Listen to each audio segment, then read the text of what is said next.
అందరికీ నమస్కారం. గత కొన్ని రోజులుగా తెలంగాణలో అధికారంలో ఉన్నటువంటి పార్టీ కావచ్చు, ప్రతిపక్షంలో ఉన్నటువంటి పార్టీ కావచ్చు, ఇరు పార్టీలు కూడా మళ్ళీ తెలుగుదేశం పార్టీ మీద పడి ఏడవడం స్టార్ట్ చేశాయి.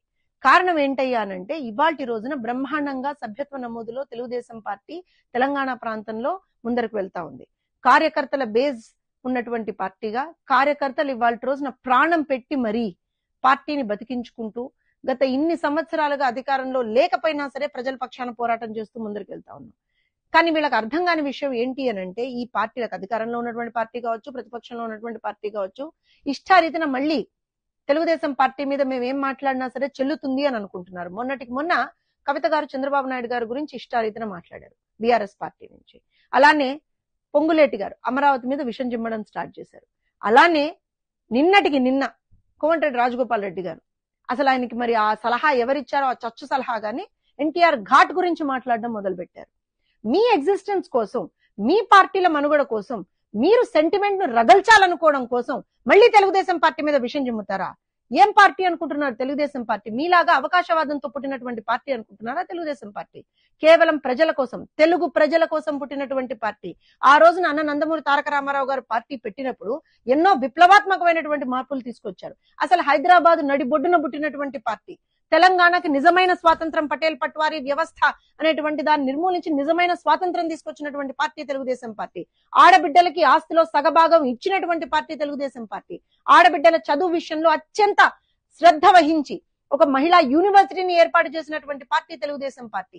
ఆడబిడ్డలు ఖచ్చితంగా వాళ్ళ కాళ్ళ మీద వాళ్ళు నిలబడాలి అనేటువంటి ఒకే ఒక లక్ష్యంతో బ్రహ్మాండమైనటువంటి ఫినాన్షియల్ ఇండిపెండెన్స్ వాళ్ళకి ఇచ్చినటువంటి పార్టీ తెలుగుదేశం పార్టీ. విద్యార్థుల కోసం విప్లవాత్మకమైనటువంటి మార్పులు తీసుకొచ్చాం, రైతుల కోసం తీసుకొచ్చాం. మేం చేసినటువంటి అభివృద్ధి తప్ప తర్వాత వచ్చినటువంటి పార్టీలు ఇవాల్టి వరకు ఒక కన్స్ట్రక్టివ్ వేలో ఏం అభివృద్ధి చేశాయి అని అడిగితే గుండు సున్నా అని చెప్పొచ్చు. 11 సంవత్సరాల తెలంగాణ ప్రస్థానంలో ఇవాల్టి వరకు కూడా ముఖ్యమైనటువంటివి ఏవైతే ఉన్నాయో తెలంగాణ మహిళా కమిషన్ ఫార్మేషన్ కావచ్చు, రైతుల పక్షాన పోరాటం కావచ్చు, విద్యార్థుల పక్షాన పోరాటం కావచ్చు, నిరుద్యోగుల పక్షాన పోరాటం కావచ్చు, ప్రతి ఒక్కటి కూడా తెలుగుదేశం పార్టీ ముందరకు తీసుకెళ్లినటువంటి పోరాటాలే. ఆర్టీసీ ఉద్యోగులు ఆ రోజున సమ్మె చేస్తా ఉంటే వాళ్ళ పక్షాన నిలబడి వాళ్ళ కోసం కొట్లాడినటువంటి పార్టీ తెలుగుదేశం పార్టీ. మరి ఇవాళ ప్రతిపక్షంగా చెప్పుకుంటున్నటువంటి పార్టీ, ఆ రోజున అధికార పక్షంలో ఉన్నటువంటి పార్టీ ఇష్టారీతిన కార్మికుల గురించి కావచ్చు, రైతుల గురించి కావచ్చు, మహిళల గురించి కావచ్చు ఇష్టారీతిన మాట్లాడిన రోజున వాళ్ల పక్షాన నిలబడి పోరాటం చేసినటువంటి పార్టీ తెలుగుదేశం పార్టీ. నేను లేకపోతే బతకమ్మే లేదు అన్నటువంటి ఒక మహామనిషి, ఒక కొన్ని రోజుల పాటు అసలు ప్రజలకు కనబడనటువంటి మనిషి ఇవాళ వచ్చి మళ్ళీ తన ఎగ్జిస్టెన్స్ ని ప్రూవ్ చేసుకోవడం కోసం మళ్ళీ వచ్చి తెలుగుదేశం పార్టీ మీద, చంద్రబాబు నాయుడు గారి మీద మాట్లాడితే మాత్రం ఊరుకునేటువంటి ప్రసక్తి లేదు. ఎందుకు చెప్తున్నామనంటే తెలుగుదేశం పార్టీ తెలంగాణలో అంతర్భాగం. తెలుగుదేశం పార్టీ పుట్టుక హైదరాబాద్ నడిబొడ్డున జరిగింది. ప్రజల కోసం పుట్టినటువంటి పార్టీ మాది. మీలాగా అవకాశం చూసుకొని మాకు ఇవాళ రోజున ఇదేది వర్కౌట్ కావట్లేదు కాబట్టి, మేము ప్రజలకు ఇచ్చినటువంటి హామీలను మేము నెరవేర్చలేకపోతున్నాం కాబట్టి మళ్ళీ సెంటిమెంట్ ని రగిలిస్తే అయిపోతుందేమో అని చెప్పి విగ్రహ రాజకీయాలు చేసేటువంటి పార్టీ తెలుగుదేశం పార్టీ కాదు, ప్రజా రాజకీయాలు చేసేటువంటి పార్టీ తెలుగుదేశం పార్టీ. అరే ఇవాళ రోజున మీరు వచ్చి ఇన్ని రకాలుగా మాట్లాడుతున్నారే, ఒకటే మాట చెప్తున్నాం, దమ్ముంటే ఇవాల్టి రోజున ఇన్ని సంవత్సరాలుగా మేము తెలంగాణ ప్రాంతంలో అధికారంలో లేకపోయినా సరే ఒక్క పిలుపుతో లక్షల మంది కార్యకర్తలు బయటకు వస్తారు తెలుగుదేశం పార్టీ కోసం. మీకుందా? మీ పార్టీకి ఉందా అంతా? అరే 10 సంవత్సరాలు అధికారంలో ఉన్నారు, ఒక్క సంవత్సరం అధికారంలో లేకుండా ప్రతిపక్షంలోకి వెళ్ళేటప్పటికీ విచ్చలవిడితనంగా మాట్లాడుతున్నారు. 10 సంవత్సరాల అధికారంలో లేరు, ఇవాల్టి రోజున ఒక్క సంవత్సరం అధికారంలోకి వచ్చేటప్పటికి కాంగ్రెస్ వాళ్ళు విచ్చలవిడితనంగా అధికారం మదంతో ఊగిపోతున్నారు. రైతుల చేతులకు బేడీలు వేసినటువంటి చరిత్ర ఇరు పార్టీలది. ఇవాల్టి రోజున అటు టీఆర్ఎస్ కావచ్చు, ఇటు కాంగ్రెస్ కావచ్చు, ఇరు పార్టీలు కూడా రైతుల చేతులకు బేడీలు వేశారా లేదా? ఏం తమాషాలు ఆడుతున్నారా? మళ్ళీ వచ్చి వాళ్ళ రోజున ఒకటే చెప్తా ఉన్నాం, మీరు మంచి చేస్తే మంచి అంటాం, చెడు చేస్తే ఖచ్చితంగా గల్లా పట్టుకొని ప్రశ్నిస్తాం. అది తెలుగుదేశం పార్టీ కార్యకర్తలకు ఉన్నటువంటి బలం. మా బలం, మా బలగం, మా పార్టీ సిద్ధాంతం, మా పార్టీకి ఉన్నటువంటి కార్యకర్తల బలం. దాన్ని బేస్ చేసుకుని మాత్రమే మేము రాజకీయం చేస్తున్నాం. మీలాగా కుసంస్కారంతో, కుయుక్తులతోటి పక్క రాష్ట్రాల మీద పడి ఏడవడమో, పార్టీల మీద పడి ఏడవడమో చేయట్లేదు. అయినా ఇవాళ రోజు మీరు ఎవరి మీద పడి ఏడుస్తున్నారు? చంద్రబాబు నాయుడు గారి మీద, తెలుగుదేశం పార్టీ మీద. తెలుగు ప్రజల కోసం పుట్టినటువంటి పార్టీ. విజన్ 2047 లో భాగంగా యావత్ ప్రపంచంలో భారతదేశం ఫస్ట్ పొజిషన్ లో ఉండాలని కోరుకుంటున్నటువంటి పార్టీ, దానికి ఒక విజన్ ప్లాన్ వేసినటువంటి పార్టీ తెలుగుదేశం పార్టీ. అందులో ఇరు తెలుగు రాష్ట్రాలు, అటు ఆంధ్రప్రదేశ్ ఇటు తెలంగాణ రెండు కూడా మొదటి 2 స్థానాలు ఇరు తెలుగు రాష్ట్రాలు మాత్రమే సాధించుకోవాలి అనేటువంటి ఒక ఏకైక లక్ష్యంతో పనిచేస్తున్నటువంటి పార్టీ తెలుగుదేశం పార్టీ. మీ కుసంస్కారంతో, మీ కుయుక్తులతోటి, మీ స్వార్థ ప్రయోజనాల కోసం మళ్లీ సెంటిమెంట్ ని రగిల్చి ఇంకోటి అని మాట్లాడితే మాత్రం ఊరుకునేటువంటి ప్రసక్తి లేదు. అటు బీఆర్ఎస్ సోషల్ మీడియా కార్యకర్తలకైనా సరే, ఇటు కాంగ్రెస్ సోషల్ మీడియా కార్యకర్తలకైనా సరే ఇది హెచ్చరికగానే మీరు భావించండి.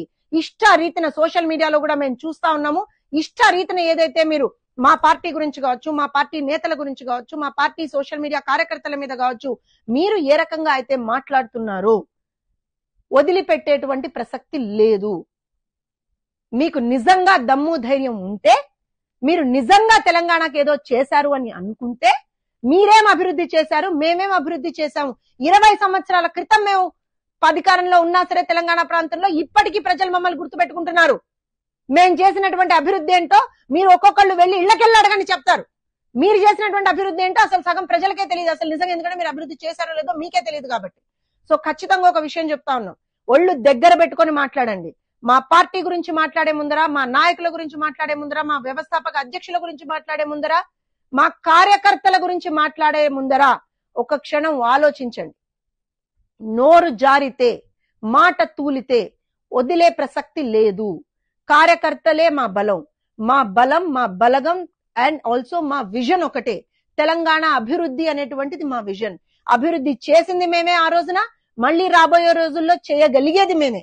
అందుకే తెలుగుదేశం పార్టీ అంటే ప్రజల్లో ఎనలేని మన్నన ఉంది. ప్రజలు ఇవాళ రోజున తెలుగుదేశం పార్టీ అంటే ఎంతో ఆదరిస్తారు. తెలుగుదేశం పార్టీ కార్యకర్తలుగా మా జెండా మా బలం, తెలుగుదేశం పార్టీ కార్యకర్తలుగా మా సిద్ధాంతం మా బలం. ఇవాళ రోజున మేము సభ్యత్వ నమోదులో అత్యధికంగా ముందరికి వెళ్ళగలుగుతున్నాము అని అంటే ప్రజలకి మా మీద ఉన్నటువంటి బలం, మా మీద ఉన్నటువంటి నమ్మకం. దాన్ని చూసి ఓర్వలేక ఎక్కడ మళ్ళీ తెలుగుదేశం పార్టీ బలపడిపోతుందో, ఎక్కడ మళ్ళీ మాకు అడ్డొచ్చేస్తుందో, ఎందుకంటే మీరు చేసేవన్నీ సెంటిమెంట్ రాజకీయాలు, విగ్రహ రాజకీయాలు, కుయుక్తి రాజకీయాలు మాత్రమే. మేం చేసేవి ప్రజా రాజకీయాలు. ప్రజలే మాకు దేవుళ్ళు, సమాజమే దేవాలయం. ఆ కాన్సెప్ట్ తోటి పనిచేసేటువంటి పార్టీగా మేము ఇవాళ రోజున మళ్ళీ ఎక్కడ, ఎందుకంటే సభ్యత్వ నమోదు చాలా బ్రహ్మాండంగా ముందరికెళ్తుంది. సో దాన్ని చూసి ఓర్వలేక ఏదైతే మీరు ఇవాళ రోజున మాట్లాడుతున్నారో, ఏదైతే ఈ రోజున చేస్తున్నారో, ఖచ్చితంగా దీని గురించి ఒక్కసారి పునరాలోచించుకోండి అని ఇరు పార్టీలకి చెప్తున్నాం. అటు అధికారంలో ఉన్నటువంటి పార్టీకి, ఇటు ప్రతిపక్షంలో ఉన్నటువంటి పార్టీకి, ఇరువురికి చెప్తున్నాం. మాకు ఎవరు మిత్రులు శత్రువులు ఎవరు లేరు. తెలంగాణకి మంచి చేస్తే మంచి అంటాం, తెలంగాణకి చెడు చేస్తే చెడు అంటాం, అంతే. మాకు ఇంకొక సిద్ధాంతం లేదు, మాకు ఇంకొక అక్కడ ఉన్నటువంటి ఇంకొక ఏమంటారు అంటే కాన్సెప్ట్ ఏమీ లేదు. మీరు మంచి చేస్తే షబ్బాష్ మంచి చేశారంటాం, లేదు మీరు చెడు చేస్తే ఖచ్చితంగా మిమ్మల్ని ఎండగడతాం, కాలర్ పట్టుకుని మరీ అడుగుతాం. ఇది తెలుగుదేశం పార్టీ సిద్ధాంతం. మరొకసారి చెప్తా ఉన్నాం, హెచ్చరికగానే దీన్ని భావించండి. ఎవరైనా సరే మళ్ళీ ఒక్కసారి ఏ రకంగా అయినా సరే తెలుగుదేశం పార్టీని కించపరచడం గాని, పార్టీ నాయకుల్ని కించపరచడం గాని, పార్టీ సోషల్ మీడియా కార్యకర్తల మీద ఏ విధమైనటువంటి హెరాస్మెంట్ కానీ చేస్తే మాత్రం ఊరుకునేటువంటి ప్రసక్తి లేదు. ఒళ్ళు దగ్గర పెట్టుకొని మీరు మలగాలని చెప్పి కోరుతా ఉన్నాం.